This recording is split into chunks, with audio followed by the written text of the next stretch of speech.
Hello students, welcome to our channel MRS Tutorial. MRS Tutorial has announced its full syllabus crash course of chemistry free of cost for NEET and JEE Sprints of 2020 on our YouTube channel by Dr. Mukesh Sachdeva sir.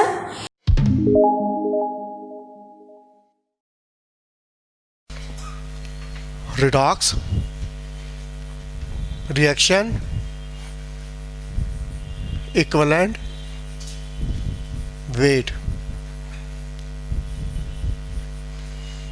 हाँ, किसको बोलते हैं redox reaction? किसको बोलेंगे redox reaction? जहां oxidation भी हो और रिडक्शन भी हो। तो ऑक्सीडेशन क्या है, रिडक्शन क्या है? What is the oxidation? किसको बोलते हैं ऑक्सीडेशन?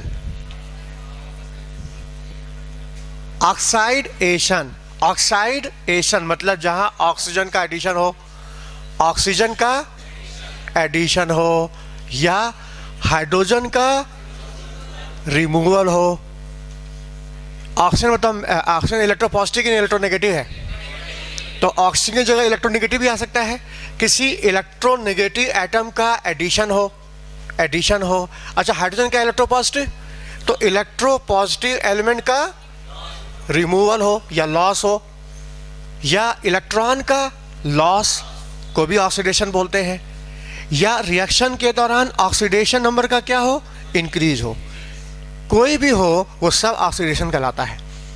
ठीक है, ऑक्सीजन का एडिशन हो, हाइड्रोजन का रिमूवल, इलेक्ट्रोनेगेटिव का एडिशन, इलेक्ट्रोपॉजिटिव का रिमूवल, चाहे इलेक्ट्रॉन का लॉस, चाहे ऑक्सीडेशन नंबर का इंक्रीज, ये सब कहलाता है ऑक्सीडेशन। और ठीक इसका उल्टा कर दो तो रिडक्शन होता है। ऑक्सीडेशन का ठीक उल्टा है रिडक्शन। अब जैसे मीथेन है, तुमने इसका ऑक्सीडेशन किया तो बन गया मेथनॉल। अब जरा ध्यान से देखो, आखिर 4 हाइड्रोजन यहाँ पर भी, 4 हाइड्रोजन यहाँ पर, लेकिन एक ऑक्सीजन आके जुड़ गया कि नहीं? तो मीथेन में तुमने ऑक्सीडेशन किया तो बताओ ये ऑक्सीडेशन हो गया मीथेन का, क्योंकि इसमें ऑक्सीजन का क्या हो गया, एडिशन। ये हो गया ऑक्सीडेशन। अच्छा, इस अल्कोहल का तुमने फिर ऑक्सीडेशन किया तो बन गया एल्डिहाइड। अब बताओ इस रिएक्शंस में ध्यान से देखो, कितने हाइड्रोजन थे? 4। कितने हो गए? 2 हाइड्रोजन का लॉस, तो यानी कि रिमूवल ऑफ हाइड्रोजन हो गया।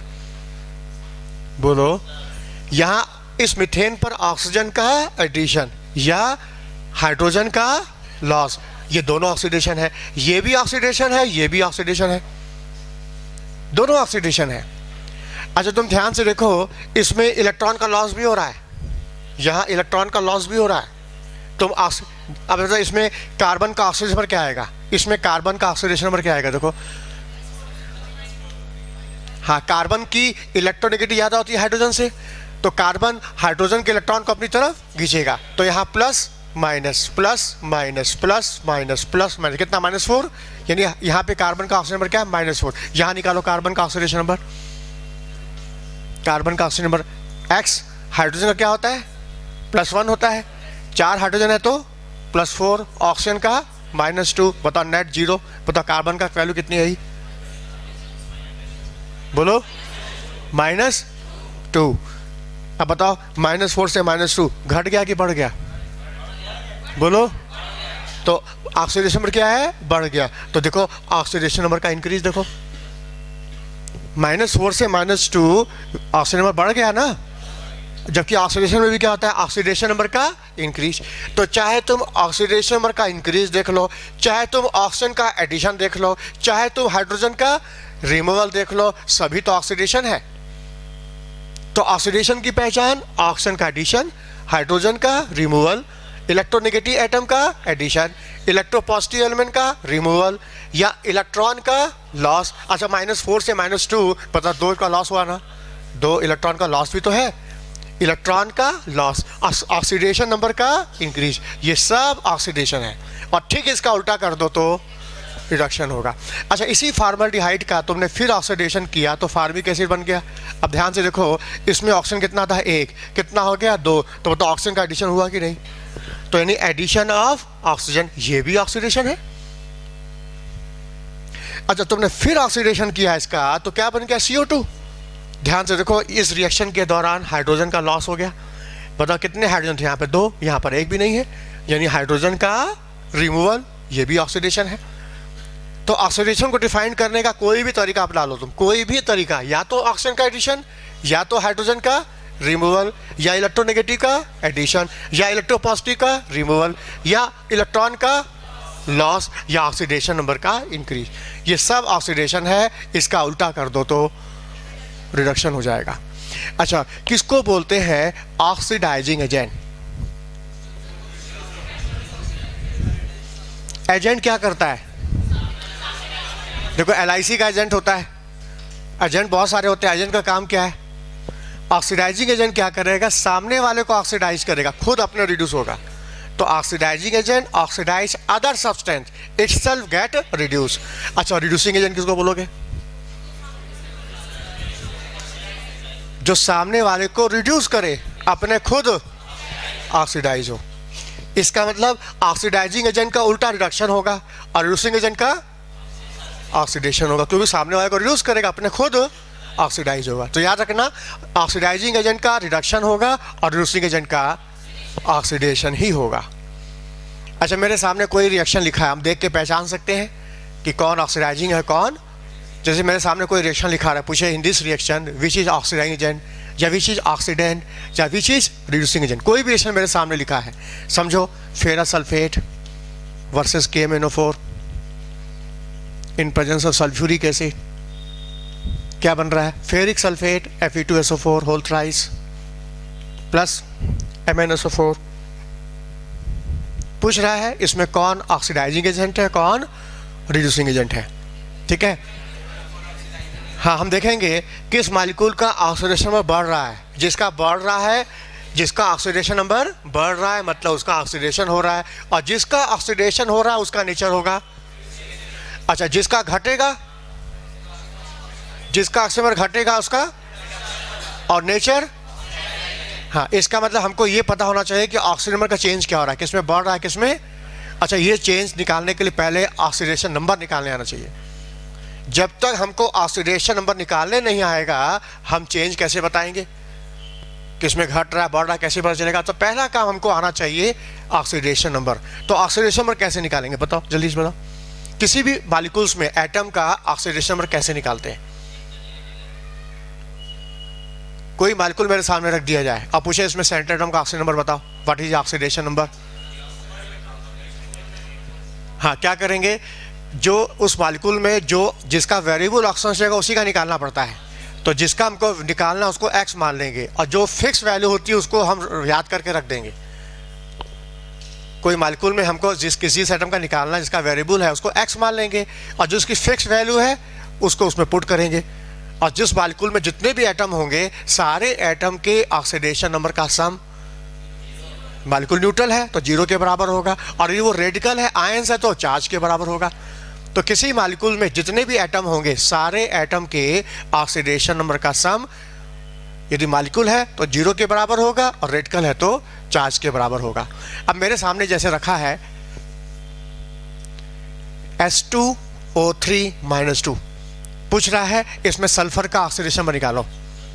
हमें नहीं पता, जिसका मैं निकालना उसको x मान लोगे। हाँ, ऑक्सीजन में कितना चार्ज होता है याद कर लो, ऑक्सीजन का हमेशा -2 ही होता है। हाँ, लेकिन +2 भी हो सकता है जब वो फ्लोरीन के साथ कंपाउंड बनाएगा, या परऑक्साइड होगा तो -1 होगा, सुपर ऑक्साइड रहेगा तो -½ हो जाएगा। अच्छा, परऑक्साइड है, ये कैसे पता चलेगा परऑक्साइड है? क्या अब हमको -1 लेना है?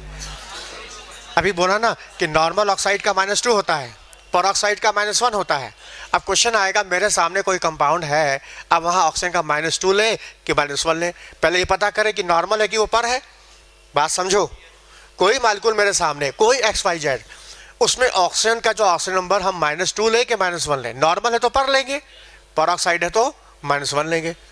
लेकिन हमको कैसे पता चलेगा कि नॉर्मल है कि पर है? हाथ उठा के बताओ, जल्दी बताओ।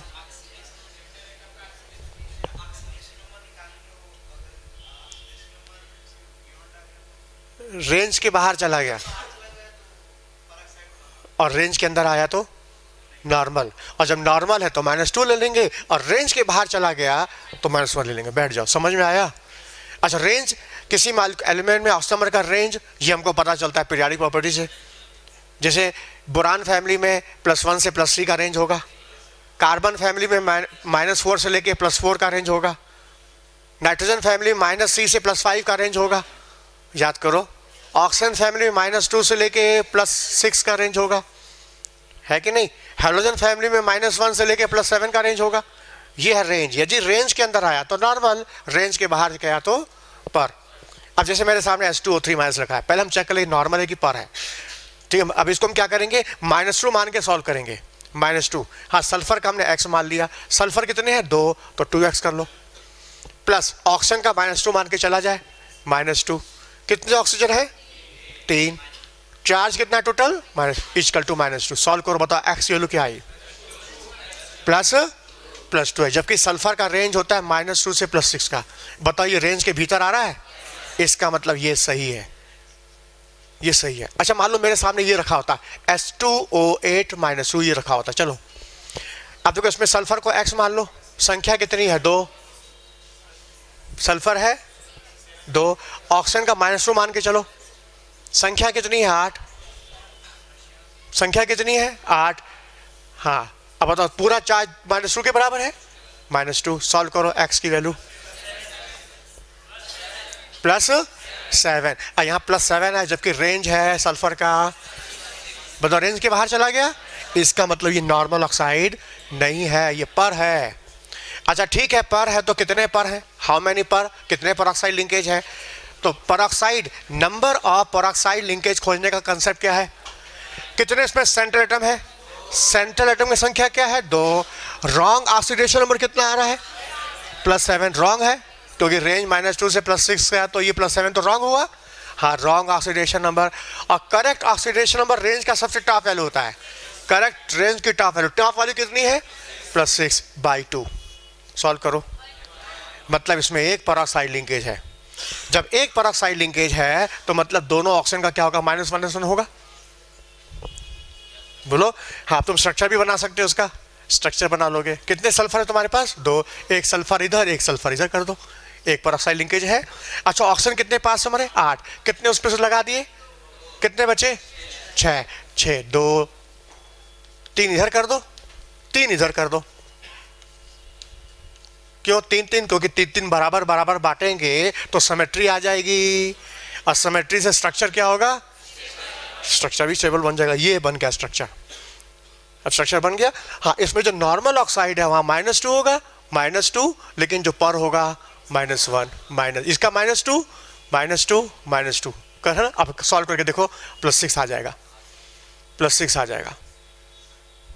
बोलो समझ में आया। और वैसे भी तुम लोग को एक चीज पता है, जब भी किसी एलिमेंट का ऑक्सीडेशन नंबर रेंज के बाहर चला जाए, रेंज के बाहर चला जाए, तो उसको रेंज की टॉप वैल्यू ले लेना, रेंज की टॉप वैल्यू। बताओ रेंज की टॉप वैल्यू क्या है, यानी यहां सल्फर का +6 हो गया। अब तुम बना के भी देख लो, +6 आएगा इसमें भी। बोलो क्या सुना, जब भी किसी एलिमेंट का ऑक्सीडेशन नंबर की वैल्यू रेंज के बाहर चली गई, मतलब उसमें परऑक्साइड है, तो उस केस में उसका ऑक्सीडेशन नंबर वैल्यू रेंज की टॉप वैल्यू हो जाएगी। बोलो क्लियर। अच्छा जब भी हम जैसे हमको निकालना है K2Cr2O7 का, इसमें क्रोमियम का ऑक्सीजन निकालना है, तो पोटेशियम का +1 होता है। हमेशा एल्कली मेटल का +1 ही रहेगा, जितने एल्कली मेटल है +1 रहेंगे। अर्थ मेटल का +2 रहेगा। अच्छा कुछ मेटल ऐसे हैं जिन डी ब्लॉक के जिनका ऑक्सीजन फिक्स होता है, जिंक, कैडमियम, मरकरी, +2 फिक्स रहता है, वो बदलता नहीं है, फिक्स वैल्यू होती है। अच्छा फ्लोरीन हमेशा -1 ही रहेगा क्योंकि हाईएस्ट इलेक्ट्रोनेगेटिव है। हाँ ऑक्सीजन दूसरे नंबर पे आता है, -2 भी हो सकता है, +2 भी हो सकता है, -1 भी हो सकता है, जनरली -2 रहेगा। हाँ +2 कब रहेगा, जब फ्लोरीन के साथ कंपाउंड बनाएगा।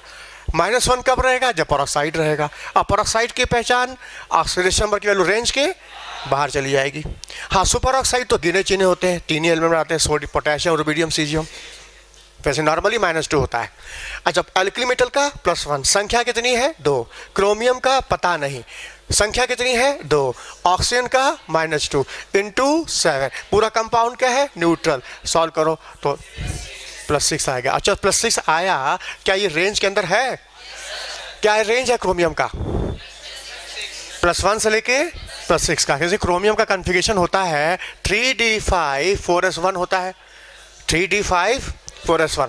जब भी लॉस होगा तो पहले s से लॉस होगा, हाँ एक लॉस हुआ +1 और पूरा लॉस हो गया +6, तो +1 से +6 का रेंज आ गया। ये अनपेयर्ड लॉस होता है, केवल डी का सब नहीं लॉस होता है, याद रखना, केवल वैलेंस शेल का अनपेयर्ड ही लॉस होता है। कितने अनपेयर्ड है इसमें? 5 और 1 6, तो रेंज हो गया +1 से +6 का।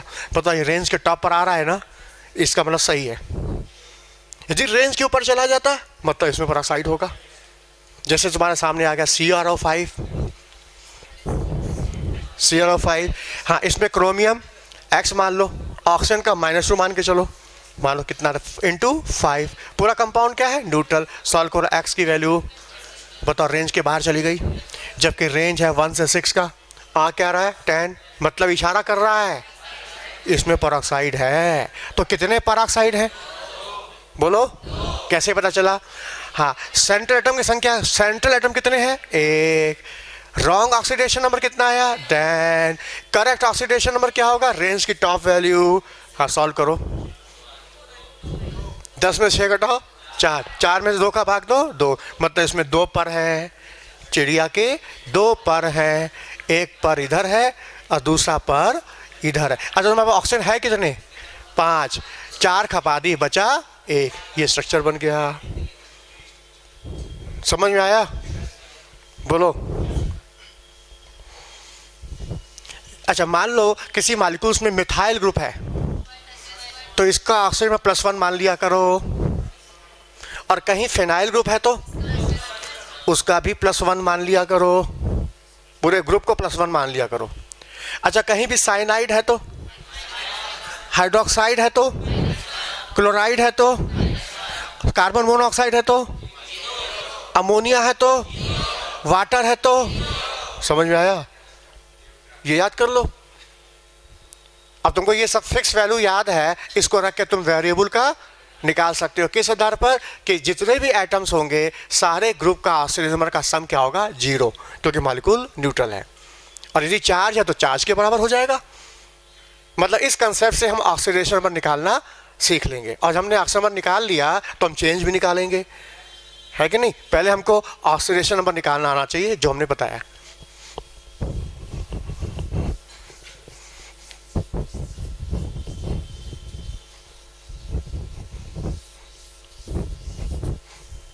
हाँ क्वेश्चन है, नाइट्रोबेंजीन से एनिलीन की तरह हम जा रहे हैं। बताओ नाइट्रोबेंजीन में नाइट्रोजन का ऑक्सीजन नंबर बताओ क्या होगा? अच्छा एनिलीन में नाइट्रोजन का ऑक्सीडेशन नंबर बताओ क्या होगा? निकालो। हाँ इसको हमने क्या बोला? +1 मान लो। नाइट्रोजन का पता नहीं है, कोई बात नहीं। ऑक्सीजन का नॉर्मली -2 मान के चलो। संख्या कितनी है? 2। पूरा कंपाउंड क्या है? न्यूट्रल। 0। सॉल्व करो, एक्स की वैल्यू आ गई कितना आई? हाँ +3 आ गया। अच्छा यहाँ पर भी इसको फिनाइल को +1 मान लो। नाइट्रोजन का पता नहीं। हाइड्रोजन किससे जुड़ा? मेटल से, नॉन मेटल से? जब हाइड्रोजन नॉन मेटल जुड़ा रहेगा तो हाँ प्लस, अब मेटल जुड़ा रहेगा तो माइनस हो जाएगा। इसमें जुड़ा कैसे? नॉन मेटल से, तो ये हो जाएगा प्लस। कितने हाइड्रोजन है? 2।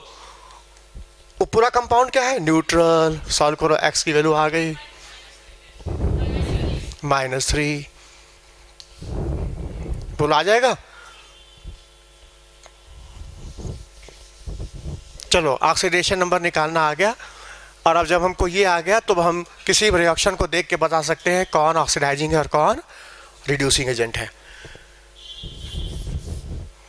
जैसे मान लो हमने फॉर्मल्डिहाइड का रिएक्शन सिल्वर नाइट्रेट से कराया और फार्मिक एसिड और सिल्वर मिरर हमने पाया। This is the Tollens test. This is the Tollens test. हाँ बताओ इसमें कौन है ऑक्सीडाइजिंग एजेंट, कौन है रिड्यूसिंग एजेंट, कौन है ऑक्सीडेंट, कौन है रिडक्टेंट? देखो यहाँ सिल्वर का +1 है और यहाँ क्या है? 0 है। बताओ ऑक्सीडेशन पर बढ़ रहा है कि घट रहा है? घट रहा है। जिसमें घटता है तो क्या बोलते हो? रिडक्शन। और जिसका रिडक्शन उसका नेचर, हाँ ये ऑक्सीडाइजिंग एजेंट। ये अमोनिकल सिल्वर नाइट्रेट होता है, अमोनिकल सिल्वर नाइट्रेट। यहाँ अमोनिकल सोल्यूशन होगा, सिल्वर डाइअमाइन। इसको सिल्वर ले लो, सिल्वर डाई अमाइन का कॉम्प्लेक्स होता है, सिल्वर डाई अमाइन, ये कॉम्प्लेक्स अमोनिकल्स टॉलेंस। यहाँ देखो सिल्वर का +1 है, अमोनिया का क्या है 0, तो Ag का क्या हुआ +1, +1 से कहाँ जा रहा है 0 में। ऑक्सीडेशन पर क्या है घट गया, प्रोसेस रिडक्शन, जिसका रिडक्शन उसका नेचर। अच्छा इसका देखो क्या है, यहाँ कार्बन का ऑक्सीडेशन नंबर निकालो, ऑक्सीडेशन नंबर, यहाँ हाइड्रोजन का +1, यहाँ +1, यहाँ -2, यहाँ इसका निकालो, कितना आएगा 0 आ जाएगा। हाइड्रोजन का क्या होता है +1 होता है, कितने हाइड्रोजन है 2, ऑक्सीजन का -2, कार्बन का पता नहीं, पूरा कंपाउंड न्यूट्रल। बताओ एक्स की वैल्यू बोलो, यहाँ 0 आ गया। और यहाँ निकालो, हाइड्रोजन का +1, कार्बन का पता नहीं, ऑक्सीजन का 2 ऑक्सीजन -4, हाइड्रोजन का +1, पूरा कंपाउंड 0, निकालो जोर से +2। अब बताओ 0 से +2 घट गया कि बढ़ गया, प्रोसेस नेचर, हाँ रिड्यूसिंग एजेंट। तो यह फॉर्मल्डिहाइड रिड्यूसिंग एजेंट है और सिल्वर जो है ऑक्सीडाइजिंग एजेंट है। और जो ऑक्सीडाइजिंग एजेंट है उसको शॉर्ट में बोलते हैं ऑक्सीडेंट। ऑक्सीडाइजिंग एजेंट को शॉर्ट में क्या बोलेंगे ऑक्सीडेंट, और रिड्यूसिंग एजेंट को क्या बोलेंगे रिडक्टेंट, रिडक्टेंट। तो जब भी हम एल्डिहाइड का टॉलेंस के साथ रिएक्शन कराते हैं, फ्री सिल्वर मिलता है, फार्मिक एसिड बनता है, this is a redox reaction. ये रिडॉक्स रिएक्शन है, इसमें फॉर्मल्डिहाइड का ऑक्सीडेशन और सिल्वर का क्या होता है रिडक्शन।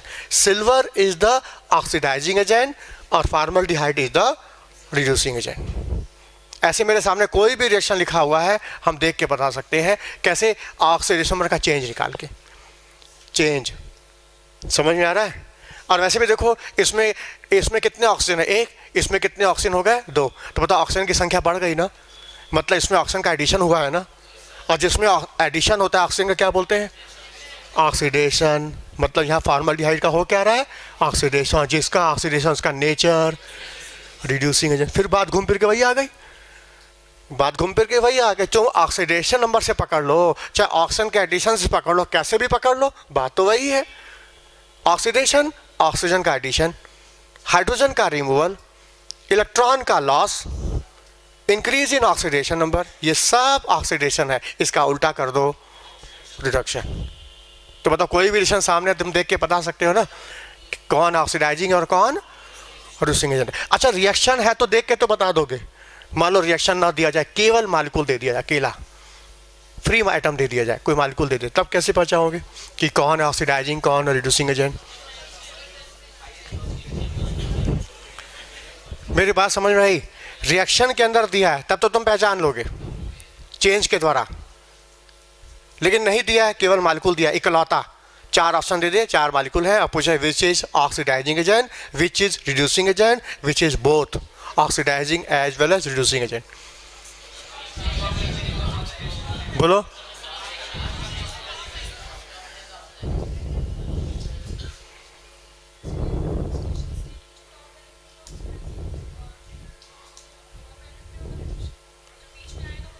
बैठ जाओ, सही सही बता, सुना सबने। कोई भी एलिमेंट अपनी ऑक्सीडेशन नंबर की हाईएस्ट वैल्यू पर है क्या बोलेंगे, अच्छा लोअर वैल्यू पर है तो, अब बीच में है तो, हाँ बीच वाला घट भी सकता है, और तो उसका नेचर होगा oxidising as well as reducing. अच्छा ऐसा क्यों, बात तो सही है, बताया तो बिल्कुल सही है, लेकिन ऐसा क्यों, हाईएस्ट ऑक्सीडेशन नंबर वाला ऑक्सीडाइजिंग एजेंट क्यों होता है, लोएस्ट वाला रिड्यूसिंग क्यों होता है। जो सल्फर का तो रेंज है -2 से लेके +6 का सल्फर का, तो बता लोअर वैल्यू क्या हो गई H2S, हायर वैल्यू क्या हो गई H2SO4 या SO3। बता ये रेंज के बॉटम वैल्यू है ना, मतलब इसका नेचर होगा रिड्यूसिंग एजेंट। बात तो बिल्कुल सही बताया। हाँ ये सबसे टॉप वैल्यू है, इसका नेचर होगा ऑक्सीडाइजिंग एजेंट। अब बीच में आता है +4 SO2, बता बीच में आता है, इसका नेचर ऑक्सीडाइजिंग एजेंट भी है और रिड्यूसिंग एजेंट भी। बोलो ये बात समझ में आई कि नहीं। ये कंसेप्ट तुम सब में लागू करोगे, ये नहीं केवल ऑक्सीजन फैमिली, नाइट्रोजन फैमिली में यही है, हाइड्रोजन फैमिली में यही है, सारी फैमिली में यही है। लोअर वाला जोर से बोलो एजेंट, हायर वाला और बीच वाला आखिर क्यों? हाथ उठाओ, आखिर क्यों?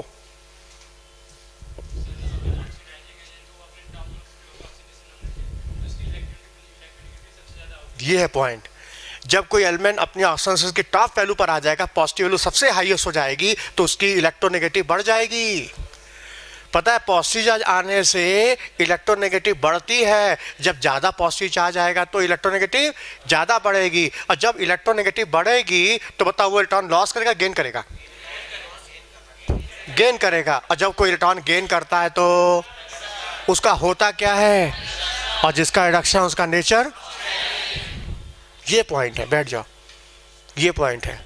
फिर कहोगे इसका मतलब ऑक्सीडाइजिंग एजेंट के लिए जो प्लस हाईएस्ट वैल्यू आपने बताया, इसमें अंदर की बात इलेक्ट्रोनेगेटिव छिपी हुई है। आखिर इसके अंदर बात छिपी क्या है? इलेक्ट्रो। इसका मतलब जिसकी इलेक्ट्रोनेगेटिव ज़्यादा होगी तो वो तो खुद ही ऑक्सीडाइजिंग एजेंट हो जाएगा। बिल्कुल। बता टेबल में सबसे हाईएस्ट इलेक्ट्रोनेगेटिव एलिमेंट तो फ्लोरीन इज द। क्यों है? क्योंकि उसकी इलेक्ट्रोनेगेटिव ज़्यादा है। +6 की क्यों है? क्योंकि उसकी इलेक्ट्रॉन ज़्यादा है।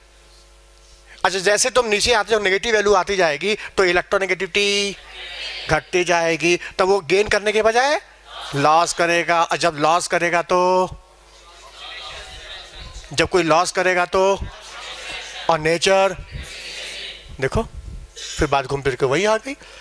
तो इसका मतलब क्या हुआ कि कोई भी मॉलिक्यूल ऑक्सीडाइजिंग एजेंट है, रिड्यूसिंग एजेंट है, इसकी सबसे मेन पहचान क्या हुई? यदि उसकी इलेक्ट्रोनेगेटिव ज़्यादा है, एक लाइन में कहा जाए उसकी इलेक्ट्रोनेगेटिव तो, और कम है तो बस। अच्छा, सब पता है सबसे कम इलेक्ट्रोनेगेटिव होता है मेटल। सबसे कम इलेक्ट्रोनेगेटिव होता है मतलब पॉजिटिव होता है। इसका मतलब जब मेटल सबसे कम इलेक्ट्रोनेगेटिव, हाई इलेक्ट्रोपॉजिटिव है, इसका मेटल का रिड्यूसिंग पावर और है तो एल्कली मेटल रिड्यूसिंग पावर सबसे ज़्यादा नहीं है। बस यही तो कारण है। तो सबसे हाईएस्ट रिड्यूसिंग एजेंट कौन हो गया? Metal, alkali metal. और सबसे हाईएस्ट ऑक्सीडाइजिंग एजेंट हो गया हैलोजन, और हैलोजन सबसे ज़्यादा कौन हो गया? फ्लोरीन। तो बताओ मेन पॉइंट क्या है? इलेक्ट्रोनेगेटिव। देखा जाए इसके अंदर मेन छुपी बात है इलेक्ट्रोनेगेटिव। हाईएस्ट इलेक्ट्रोनेगेटिव है ऑक्सीडाइजिंग, लोएस्ट इलेक्ट्रोनेगेटिव है रिड्यूसिंग। बस सीधी सी बात है। अब तुम्हारे सामने ए बी, अब क्वेश्चन देखो एग्जाम में कैसे आएगा। A B C D 4 element हैं, इनकी इलेक्ट्रोनेगेटिव वैल्यू लिखा हुआ है। पूछ रहा है which is highest oxidising agent, जिसकी electronegative, which is highest reducing agent. बस हो गया क्वेश्चन। तो याद रखना, कोई भी एलिमेंट अपनी ऑक्सीडेशन नंबर की हाईएस्ट वैल्यू पर है तो बोलो, जोर से बोलो, और लोअर वैल्यू है तो बस।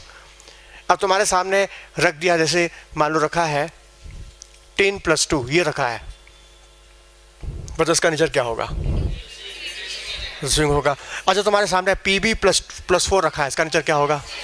बताओ, एक ही फैमिली के हैं, एक ही फैमिली के हैं। लोअर, ये हायर, लोअर रिड्यूसिंग, हायर। बस आया समझ में? अच्छा, KMnO4, इसमें मैग्नीज का देखो +7 है। बताओ हायर पॉजिटिव वैल्यू ज़्यादा है ना, मतलब ऑक्सीडाइजिंग। बोलो, ये KMnO4 इज ऑक्सीडाइजिंग एजेंट। और जो बीच वाला होगा वो घट भी सकता है और बढ़ भी सकता है, तो उसका नेचर ऑक्सीडाइजिंग भी होगा और रिड्यूसिंग भी होगा। या चलो, ये तो तुमने देख लिया। अब मानो तुम्हारे सामने कोई रिडॉक्स रिएक्शन। रिडॉक्स रिएक्शन किसको बोलते हो? जिसमें ऑक्सीडेशन भी हो और साइमल्टेनियस, एक साथ ऑक्सीडेशन भी एक साथ रिडक्शन भी, तो उसको बोलते हैं रिडॉक्स रिएक्शन। अच्छा, रिडॉक्स रिएक्शन 3 तरह का है, इंटरमॉलिक्यूलर, इंट्रामॉलिक्यूलर, डिसप्रोपोर्शनेट। अच्छा, इंटर में क्या होगा? इलेक्ट्रॉन का ट्रांसफर 2 मॉलिक्यूल के बीच में होगा, 2 मॉलिक्यूल में एक लॉस दूसरा गेन। अच्छा, जो लॉस करेगा उसका ऑक्सीडेशन और नेचर रिड्यूसिंग, और जो गेन करेगा उसका रिडक्शन और नेचर ऑक्सीडाइजिंग एजेंट होगा। जब इलेक्ट्रॉन का ट्रांसफर 2 मॉलिक्यूल के बीच में, बिटवीन द 2, तो होगा इंटर, और सेम मॉलिक्यूल में होगा इंट्रा। और डिसप्रोपोर्शन में क्या होगा? सेम एटम ऑक्सीडाइज भी होगा, सेम एटम रिड्यूस भी होगा, तो उसको कहेंगे डिसप्रोपोर्शनेट। अच्छा, तुम्हारे सामने कोई मॉलिक्यूल रख दे XYZ और पूछे which molecule undergo disproportionate reaction या इंट्रा मॉलिक्यूलर रिडॉक्स रिएक्शन, कैसे खोजोगे? डिस्प्रोपोर्शनल का मतलब क्या? सेम मालिक्यूल ऑक्सीडाइज भी होगा, सेम मतलब वो घटेगा भी। तो ऐसे मालिक्यूल की पहचान क्या? हाँ, वो मालिक्यूल रेंज के बीच का होगा, बीच का होगा तभी ना घटेगा भी और बढ़ेगा भी। जो एकदम हाईएस्ट वैल्यू होगा वो घटना जानता है, बॉटम वैल्यू बढ़ना जानता है, अब बीच वाला घट भी सकता है। और तो इसका मतलब जो घट भी सके बढ़ भी सके, डिस्प्रोपोर्शनेट, वो मालिक्यूल का ऑक्सीडेशन नंबर रेंज का बीच का होना चाहिए। अब जैसे तुम्हारे सामने H3PO3 लिखा है, इसमें फास्फोरस का +3 है, जबकि फास्फोरस का रेंज -3 से लेके +5 है। बताइए रेंज के बीच का है, मतलब ये घट भी सकता है बढ़ भी सकता है। अच्छा ठीक है, घट भी सकता है बढ़ भी सकता है, दोनों पॉसिबिलिटी कब आएगी? जब इसको तुम गर्म करोगे, तब गर्म करोगे। तो याद रखना, यदि किसी मालिक्यूल में एलिमेंट का ऑक्सीडेशन नंबर रेंज का बीच का है और तुमने उसको गर्म कर दिया, क्या किया? तुम्हें दो प्रोडक्ट मिलेंगे, उसके दो प्रोडक्ट मिलेंगे, एक प्रोडक्ट उसका रिड्यूस फॉर्म मिलेगा और दूसरा उसका ऑक्सीडाइज फॉर्म मिलेगा। जैसे तुमने H3PO3 को गर्म कर दिया, तो गर्म करने के बाद तुमको क्या मिलेगा? H3PO4 मिलेगा और फास्फीन मिलेगा। बताओ यहाँ +3 से +5 और +3 से -3। अच्छा, तुमने सोडियम सल्फाइड को गर्म किया, Na2SO3 को गर्म किया, इसमें सल्फर का +4 है, जबकि रेंज है सल्फर का -2 से +6 का। तुमने इसको गर्म कर दिया, और जब गर्म करोगे तो दो प्रोडक्ट बनेगा, एक रिड्यूस दूसरा ऑक्सीडाइज। हाँ, रिड्यूस मतलब घटा हुआ प्रोडक्ट बनेगा, एक बनेगा सोडियम सल्फाइड -2, और दूसरा ऑक्सीडाइज प्रोडक्ट बनेगा सोडियम सल्फेट। समझ में आया? तो जब भी किसी मालिक्यूल में एलिमेंट का ऑक्सीडेशन नंबर रेंज के बीच का है और तुमने उसको गर्म कर दिया, तो तुम्हें दो प्रोडक्ट मिलेगा, एक रिड्यूस और दूसरा ऑक्सीडाइज। अच्छा, और देखो, तुमने NaClO3 को हीट किया, बताओ इसमें क्लोरीन का ऑक्सीडेशन नंबर +5 है, जबकि रेंज है -1 से +7 का। बताओ बीच का वैल्यू है, और तुम गर्म कर रहे हो, दो प्रोडक्ट मिलेगा, एक घटा हुआ और एक बड़ा हुआ। देखो, जानते हो सब जानने से फायदा क्या होगा कि तुम्हारे सामने कोई 4 रिएक्शन लिख देगा, पूछेगा which is incorrect, which is correct. तो कौन इनकरेक्ट है कौन करेक्ट है, तो उसको हम कैसे खोजते हैं? यही सब करेक्ट खोज लेते हैं, क्योंकि हम मालूम है कि हीट करने पर क्या होगा इसका। अब मान लो यदि ये वैल्यू +6 में है, +6 में है, क्या तुमको ये चीज़ मिलेगा कभी? जो एकदम टॉप वैल्यू है वो घटना जानता है, बॉटम वाला बढ़ना जानता है, बीच वाला घट भी सकता है और बढ़ भी सकता है। बोलो समझ में आया?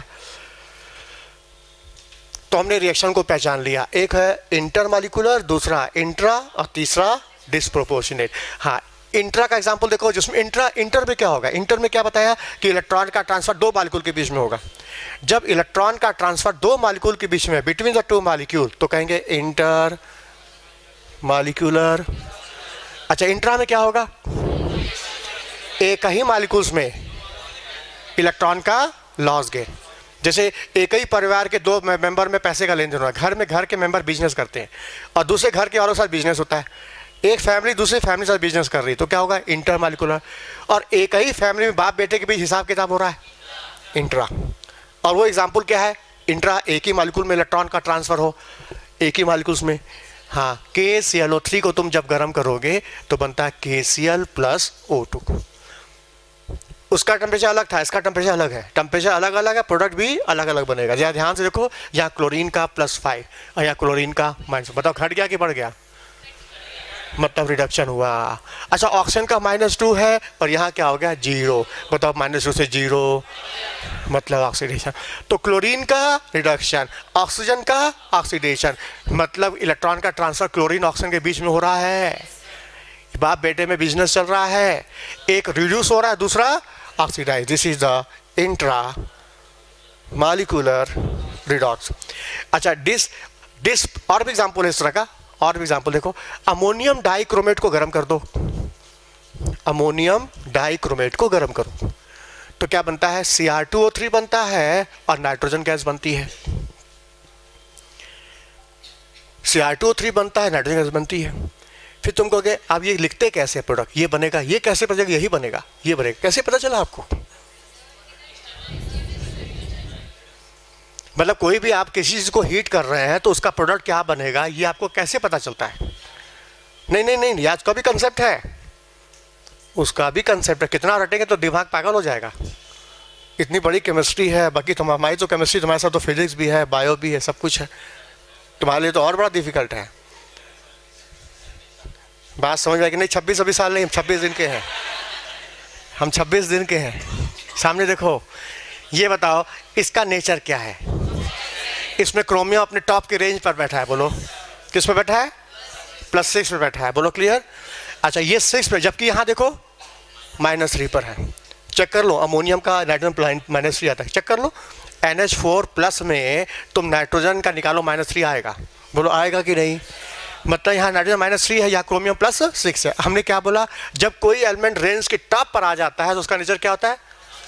अब बॉटम पर है तो मतलब ये क्या करेगा? ऑक्सीडाइजिंग एजेंट है तो सामने वाले को ऑक्सीडाइज करेगा। ये डाइक्रोमेट क्या करेगा? इसको ऑक्सीडाइज करेगा, अपने खुद रिड्यूस होगा। जब ये रिड्यूस होगा तो इसका ऑक्सीडेशन नंबर क्या होगा? घटेगा। अब +6 से घट के +3 आएगा और सामने वाले को ऑक्सीडाइज करेगा तो सामने वाले का ऑक्सीडेशन नंबर बढ़ेगा, तो -3 से बढ़ के 0। फिर कहोगे -3 से बढ़ के 0 क्यों? 0 के आगे +1 भी है, +3 भी है, +5 भी है, 0 पे आके क्यों अटक जाएगा? जवाब वो स्टेबल है, nitrogen highly stable, stable product भी तो बनता है, बोलो ठीक है। ये स्टेबल है, ये हमको पता है कि एयर में नाइट्रोजन खूब पाई जाती है, हाईली स्टेबल है, मान गए। ये कैसे पता? यही बनेगा। तो क्रोमियम का +3 स्टेबल होता है, इसको याद कर लो। क्रोमियम का स्टेबल क्या रहेगा? आयरन का +3, आयरन का +3 स्टेबल है। डी ब्लॉक तुम लोग का चल रहा है ना? अब डी ब्लॉक में सब लिखवा देंगे, डी ब्लॉक में सारे मेटल का स्टेबल ऑक्सीजन से लिखवा देंगे हम। मैग्नीज का +2, अच्छा कार्बन का +4, ये सब स्टेबल वैल्यू है। फ्लोरीन है ना, ये सब स्टेबल वैल्यू है, समझ में आया? ये सारी स्टेबल वैल्यू है। तो चूंकि क्रोमियम का +3 स्टेबल है तो +3 में जाएगा, बोलो समझ में आया? जोर से। Cr+C भी बन सकता है, कोई बात नहीं, Cr+C बन गया, चलो तब भी सही है, तब भी सही है। फिर कहोगे जब +C बन सकता है ऑक्साइड क्यों लगाया आपने? क्योंकि सामने वाले में ऑक्सीजन की कंटेंट ज़्यादा है ना, तो यही ऑक्सीजन इसको दे करके इसको ऑक्साइड बना दिया। और फार्मूला क्या होगा? क्रॉस, तो क्या बन जाएगा? Cr2O3। क्योंकि तुम किससे रिएक्शन करा रहे हो? ऑक्सीडाइजिंग एजेंट के साथ, जिसका काम क्या? सामने वाले को ऑक्सीडाइज करना, मतलब ऑक्सीजन का एडिशन। तो जब ऑक्सीजन का एडिशन होगा तो ऑक्साइड ही तो बनेगा। ये अकेले +3 कैसे रहेगा? अकेला अकेले अकेले बोर हो जाएगा वो तो। क्रोमियम +3 आया समझ में? अब देखो ध्यान से, हाँ, जब -3 से 0, बताओ घट गया कि बढ़ गया? मतलब ऑक्सीडेशन। अच्छा +6 से +3 घट गया, मतलब रिडक्शन। तो सेम एक ही मॉलिक्यूल का एक एटम ऑक्सीडाइज और दूसरा atom, this is the intra molecular redox. अच्छा डिसप्रोपोर्शनेशन में क्या होगा? डिसप्रोपोर्शनेट, सेम एटम ऑक्सीडाइज होगा, सेम एटम रिड्यूस होगा। तुमने क्लोरीन को पानी में डाल दिया या KH में डाल दिया क्लोरीन को, तो तुमको 2 प्रोडक्ट मिलेगा, एक KCl और KClO3। KClO3। अब बताओ यहाँ 0 से -1, बताओ घट गया क्या? रिडक्शन। अच्छा 0 से +5 बढ़ गया, ऑक्सीडेशन। तो same chlorine reduce, same chlorine oxidise, same molecule oxidise, same molecule reduce. This is the disproportionate reaction. समझ में आया? अच्छा एक चौथा होता है कॉम प्रोपोर्शनेट रिएक्शन, जो कि डिसप्रोपोर्श का ठीक उल्टा होता है वही चीज़ है, उसका उल्टा कर दो तो हो जाता है कॉम प्रोपोर्शनेट। इसी को उल्टा कर दो तो कॉम प्रोपोर्शनेट हो जाएगा। हाँ बोलो, समझ में आ गया? तो ऑक्सीडेशन क्या, रिडक्शन क्या, ऑक्सीडाइजिंग एजेंट क्या, रिड्यूसिंग एजेंट क्या, ऑक्सीडेशन नंबर निकालना भी आ गया और रिएक्शन को पहचानना भी आ गया। ठीक है, रिएक्शन देगा तो भी, और टाइप्स ऑफ रिएक्शन भी जान गए तुम, रिडॉक्स के तीनों टाइप जान गए, इंटर, इंट्रा, डिसप्रोपोर्शनेट। बोलो क्लियर? अब आता है रिएक्शन को बैलेंस कैसे करेंगे। है ना, वैलेंसी फैक्टर कैसे निकालेंगे और उसके प्रॉब्लम कैसे सॉल्व करेंगे। फिर आता है इक्विवेलेंट वेट। इक्विवेलेंट वेट निकालने का तो एक ही फार्मूला है। इक्विवेलेंट वेट निकालना हो तो फार्मूला वेट उसका जिसका तुम निकालने जा रहे हो अपॉन वैलेंसी फैक्टर, बस एक फार्मूला याद कर लो, सब में लग जाएगा। किसी का भी निकालना इक्विवेलेंट वेट, उसका formula weight upon valency factor. तो पहले हम लोग वैलेंसी फैक्टर सीख लें, तो उसके बाद अपने आप इक्विवेलेंट वेट आ जाएगा। वैलेंसी फैक्टर क्या है? What is the valency factor? ये मेन पॉइंट है एकदम।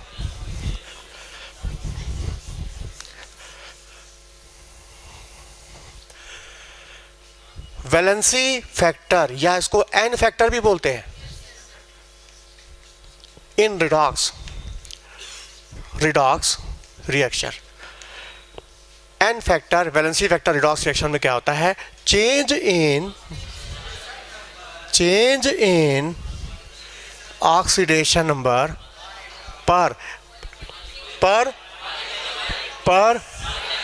एलिमेंट है। जो मालिक्यूल जिसकी तुम बात करो एलिमेंट है तो पर एटम, मालिक्यूल है तो पर मालिक्यूल, आयन है तो पर आयन, कंपाउंड है तो पर कंपाउंड। जिसकी बात करा पर कुछ भी। अरे एक लाइन में तुम सबकी बात कर गए ना। हो सकता है वो नाइट्रेट दे दे, चलो पर आयन हो गया। हो सकता है आयरन दे दे, पर एटम हो जाएगा। हो सकता है तुमको कोई कंपाउंड दे दे, हाँ मोहर सॉल्ट, ये मोहर सॉल्ट पूरा आ जाएगा। Ferrous sulphate, ammonium sulphate, .6H2O, बताओ पूरा कंपाउंड आ गया। वो एलिमेंट भी हो सकता है, कोई आयन भी हो सकता है, कोई कंपाउंड भी हो सकता है, कोई कॉम्प्लेक्स कंपाउंड भी हो सकता है, वो कुछ भी हो सकता है। तो सबके लिए पर एलिमेंट है पर एटम, मालिक्यूल है पर मालिक्यूल, कंपाउंड है पर कंपाउंड, आयन है पर आयन, कॉम्प्लेक्स कंपाउंड पर कॉम्प्लेक्स कंपाउंड पर मालिक्यूल। तो हम क्या लिखेंगे? चेंज इन ऑक्सीडेशन नंबर पर एटम भी हो सकता है, पर आयन भी हो सकता है, पर मालिक्यूल भी हो सकता है। जो मिलेगा वही हो जाएगा। नहीं समझ में आया? अब जैसे एग्जांपल देखो, जैसे मान लो तुम्हारे सामने है नाइट्रेट कन्वर्ट हो रहा है NO में, नाइट्रेट कन्वर्ट हो रहा है NO में, बताओ इसमें कौन है? नाइट्रेट, तो हो जाएगा पर आयन। अब जैसे मान लो अमोनिया कन्वर्ट हो रहा है नाइट्रोजन में, ये पर मालिक्यूल। अच्छा आयरन कन्वर्ट हो रहा है Fe2O3 में, पर एटम। अच्छा oxalate, sodium oxalate Na2C2O4 convert हो रहा है CO2 में, पर मालिक्यूल सब कंपाउंड। बोलो। अच्छा K4FeCN6 बदल रहा है K3FeCN6 पर कॉम्प्लेक्स कंपाउंड। जो देगा पर। नहीं समझ में आया? पर आयन भी हो सकता है, पर कॉम्प्लेक्स कंपाउंड भी हो सकता है, पर मालिक्यूल भी हो सकता है, पर एटम भी हो सकता है। जैसा केस वैसा देश। चले आगे। अच्छा इसको चेक करो, मान लो इसका निकालना है, बताओ इसमें नाइट्रोजन का ऑक्सीडेशन नंबर प्लस, इसमें हाँ +2। और याद रखना जिसमें भी चेंज है वो बैलेंस होना चाहिए। जिस एटम में चेंज है बैलेंस होना चाहिए, बाकी इससे कोई मतलब नहीं।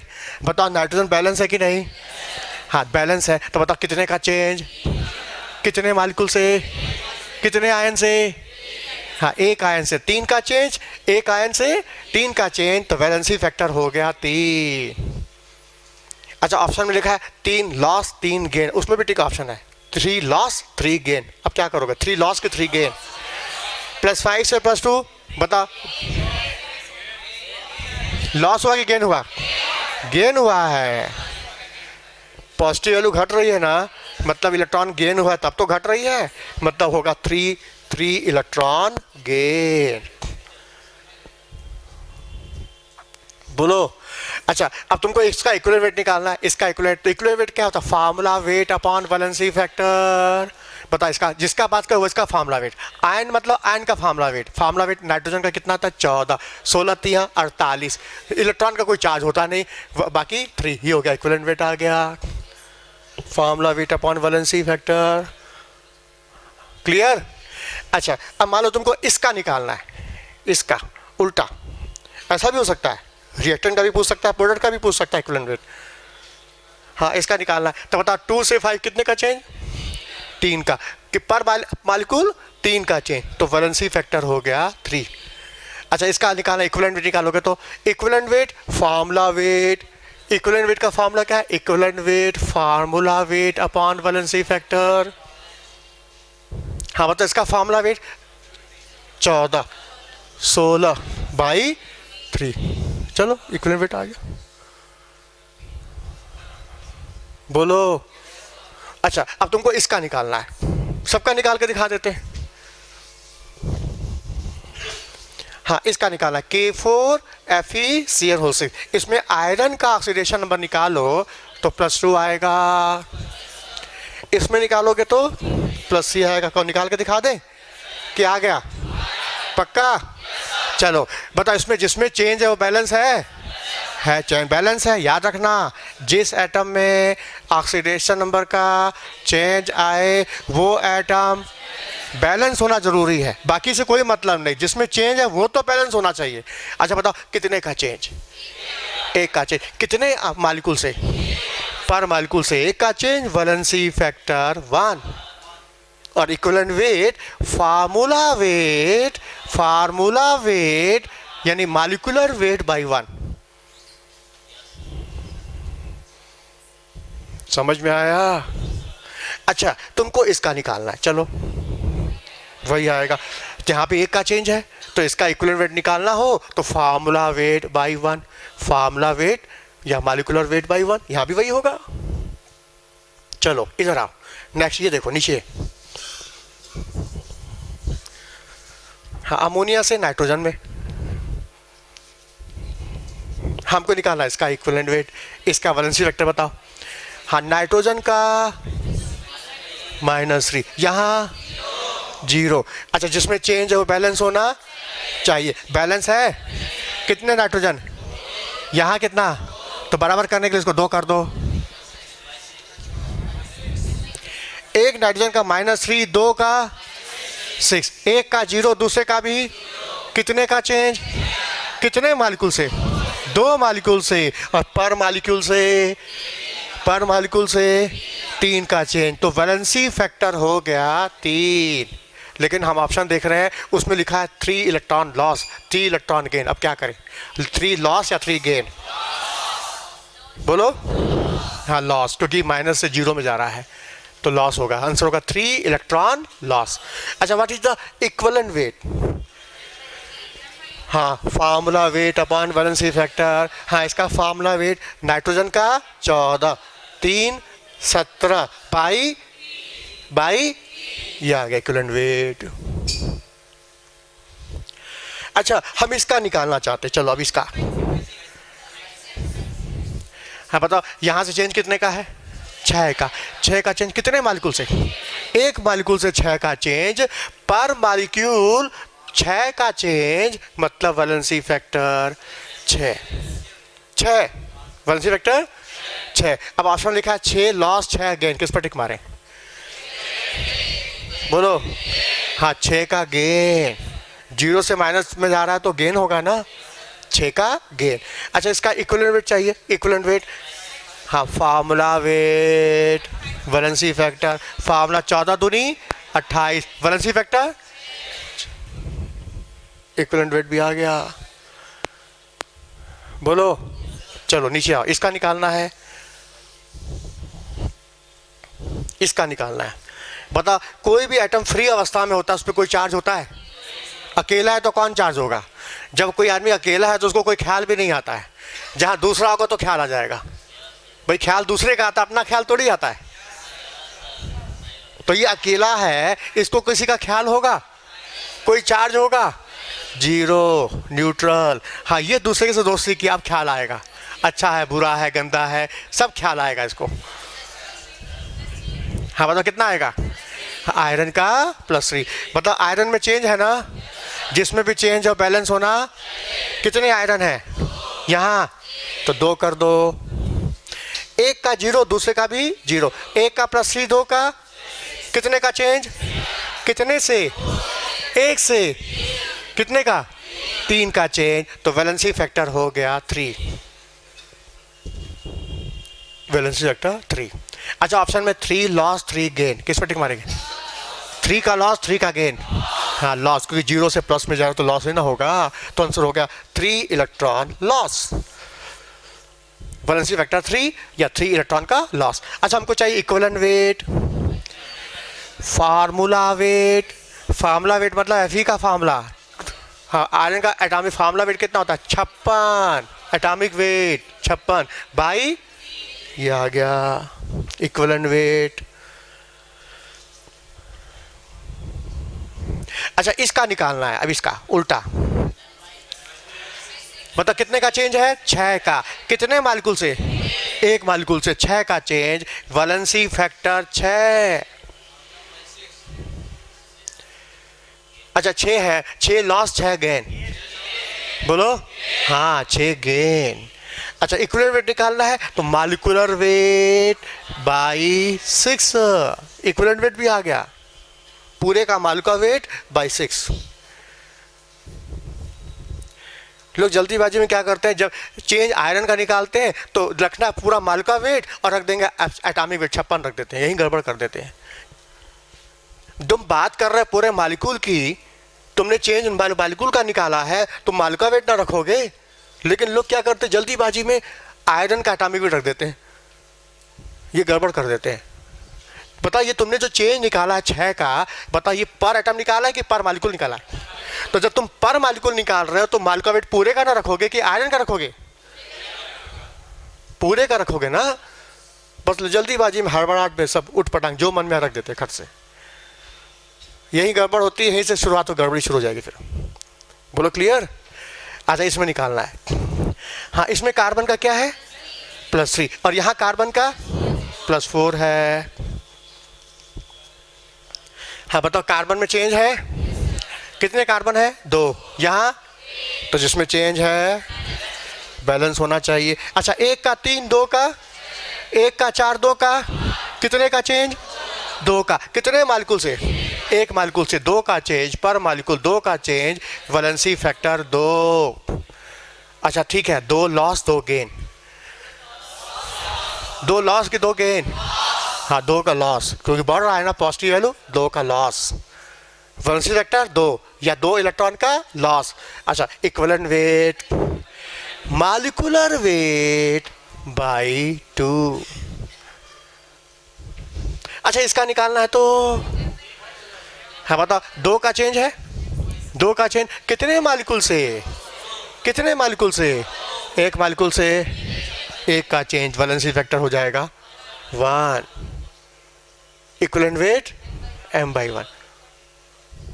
बोलो समझ में आया? या यदि इसका निकालना तो ऐसे देखेंगे, इसका निकालना है तो ऐसे दिखना है, नहीं समझ में आया?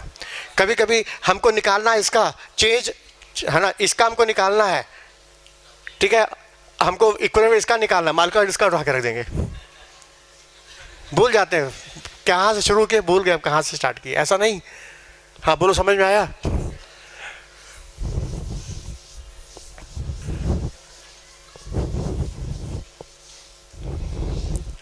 अच्छा अभी तक जो मॉलिक्यूल थे उसमें एक ही एटम ऑक्सीडाइज रिड्यूस हो रहा था, मान लो 2-2 एटम ऑक्सीडाइज हो रहे हैं तो एक ही मॉलिक्यूल के 2-2 3-3 एटम ऑक्सीडाइज हो रहे हैं तब नहीं, जैसे एक कोई मॉलिक्यूल ऑक्सीडाइज हो रहा है उसमें ऑक्सीडाइज होने वाले 2 एटम 3 एटम, जैसे देखो AS2S3 है, ये कन्वर्ट हो रहा है ASO4 -3 + SO4 -2 में। ध्यान से देखो यहां आर्सेनिक +3 से जा रहा है +5 में, सल्फर -2 से जा रहा है +6 में। ध्यान से देखो आर्सेनिक भी ऑक्सीडाइज, सल्फर भी ऑक्सीडाइज, पूरा मॉलिक्यूल ऑक्सीडाइज, पूरा मॉलिक्यूल ऑक्सीडाइज, और जिसका ऑक्सीडेशन उसका नेचर रिड्यूसिंग एजेंट, ये पूरा मॉलिक्यूल रिड्यूसिंग एजेंट है। क्वेश्चन है इसका वैलेंसी फैक्टर बताओ, इक्विवेलेंट वेट बताओ, क्वेश्चन आएगा तो जवाब क्या देंगे? जब 2-2 एटम ऑक्सीडाइज हो रहे हैं तो दोनों के द्वारा चेंज निकाल के जोड़ देना, दोनों का चेंज निकाल के जोड़ देना। निकालना तुमको है पर मॉलिक्यूल का change, change in oxidation number निकालना पर मॉलिक्यूल का, ये मेन पॉइंट तो तुम्हारा ये बदलेगा नहीं, मेन चीज यही है, चेंज इन ऑक्सीडेशन नंबर पर मॉलिक्यूल। हम निकाल के दिखाते हैं इसको सामने। हाँ देखो, इसमें आर्सेनिक का 3, आर्सेनिक का 5। अच्छा, कई लोगों को डाउट होगा 5 कैसे आया, ये भी डाउट है क्या? बोलो। नहीं मानो है तो उसको x मान लो। ऑक्सीजन का -2, संख्या कितनी 4 और चार्ज कितना -3। सॉल्व करो, x + 5 आएगी, चेक कर लो।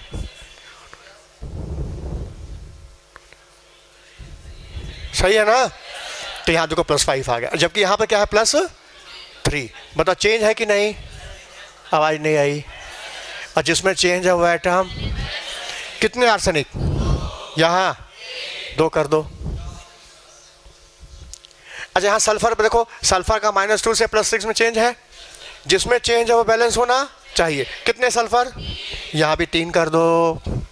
इस बात का हमेशा याद रखना, जिस एटम के ऑक्सीडेशन नंबर में चेंज आए वो एटम बैलेंस होना चाहिए। हम हड़बड़ाहट में इस बात को ध्यान नहीं देते हैं, वही गलती हो जाती है। इसको हमेशा फिक्स याद रखना। अच्छा बताओ, यहाँ आर्सेनिक का, यहाँ भी 2 आर्सेनिक, यहाँ भी 2, सल्फर क्या 3, यहाँ भी 3, बैलेंस है। अच्छा, एक आर्सेनिक का 3 पॉजिटिव, 2 आर्सेनिक का 6 पॉजिटिव, एक का 5, 2 का 10 पॉजिटिव। बताओ कितने का चेंज? 4 का चेंज। 4 का इंक्रीज हुआ, हाँ 4 का इंक्रीज। आर्सेनिक के द्वारा कितना का इंक्रीज? 4 का। सल्फर के द्वारा कितना इंक्रीज देखा जाए? सल्फर के द्वारा, एक सल्फर का -2, 3 सल्फर का -6, एक सल्फर का +6, 3 सल्फर का 18। तो बताओ कितने का इंक्रीज? 24 का इंक्रीज। सल्फर के द्वारा 24 का इंक्रीज, आर्सेनिक के द्वारा 4 का इंक्रीज, टोटल 28 का इंक्रीज। 28 का इंक्रीज कितने मालिक्यूल से? एक मालिक्यूल से 28 का इंक्रीज पर molecule. Change in oxidation number पर मॉलिक्यूल 28, तो वैलेंसी फैक्टर हो गया 28। बोलो। अच्छा ठीक है, 28 ऑप्शन है। 28 इलेक्ट्रॉन लॉस, 28 इलेक्ट्रॉन गेन। किस पर टिक मारोगे? बताओ, ऑक्सीडाइज हो रहा है ना, तो लॉस ही ना होगा। 28 इलेक्ट्रॉन लॉस। अच्छा, इक्विवेलेंट वेट क्या होगा? इक्विवेलेंट वेट मॉलिक्यूलर वेट पूरे का अपॉन 28। लोग क्या करते हैं, रखना मॉलिक्यूलर वेट, रख देंगे आर्सेनिक एटॉमिक वेट, हो गया काम खत्म। इसको भूल गए। इसका रखेंगे तो ये भूल जाएंगे। अरे तुम पर मॉलिक्यूल का चेंज निकाल रहे हो तो तुमको मॉलिक्यूल का वेट रखना पड़ेगा। नहीं समझ में आया? समझ में आया? चलो, अब मान लो तुमने ऑक्सीडेशन नंबर निकाल लिया, वैलेंसी वेक्टर निकाल लिया। अब तुमको रिएक्शन बैलेंस करना भी आ गया, बैलेंस भी हो जाएगा फट से। अब